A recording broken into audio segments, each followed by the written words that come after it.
My name is Tim Weber. I'm the Vice President of Marketing and Sales for Batesville Products. Jonathan Johnson and myself came out to your facility in Tulsa earlier this year and looked at the project of possibly moving 8 permanent molds to Batesville Products. And we've quoted them, and I guess we're into some of the final stages of choosing a foundry. Harrison asked if we would look at one of the parts in particular that you guys have had a lot of rejects on. And what I did, I kind of made a list here and I went through all of the different PDFs that he sent in. And what I saw was a variety of problems.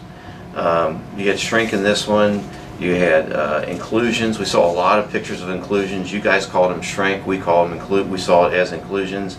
We saw some parts that actually had the locator where it was loose and actually cast a hole in the part. So when I see a variety of problems like that, typically the first thing we think about is the process being out of control. But before we go to the process being out of control, let's make sure that the foundry that's running these has good foundry practices, that they're maintaining their equipment, that the presses, the ways, the bearings are in good shape, that the place is relatively clean. If you see an operator with a crowbar prying a casting out of the mold, that's always a bad sign, a red flag.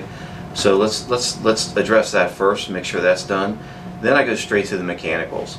If the mechanicals aren't working for the mold, you will never get a good casting consistently out of that permanent mold. First thing I look at when I get a new mold in from a current supplier, a mold that we haven't run but that's been in production, I'll look at stuff like the locator pins. Are the locator pins, are they worn? They also look at possibly the knockout, the ejector system. Is it well maintained? Is it lubricated? Is it operating correctly? Are the mounting plates flat? Those are the typical things that you look at when you get a mold in. It's a mold, it's been running product, it runs good product, but it's running inconsistently. So those are the things I look at. The other thing I look at is the possibility of some of the parameters of the casting itself, of the design. Is there an isolated thick section that's causing a shrink that the operators, that the foundry guys are chasing their tails trying to get the shrink out of the casting, and it's causing some of these other problems. So how do we address those shrinks? So there's a couple ways we go about it, and I think it's pretty typical.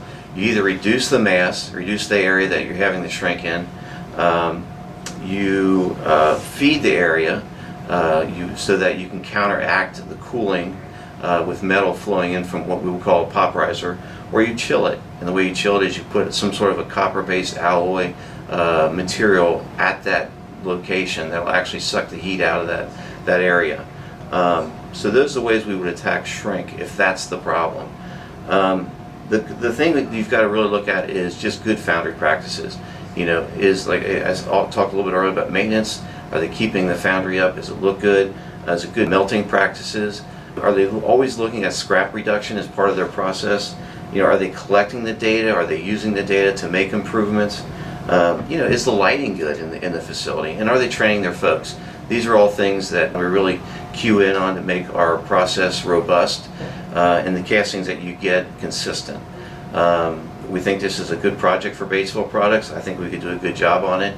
And I think some of the things you're seeing here in your rejection of this particular part, which is the lower jaw, I think we could improve upon that dramatically.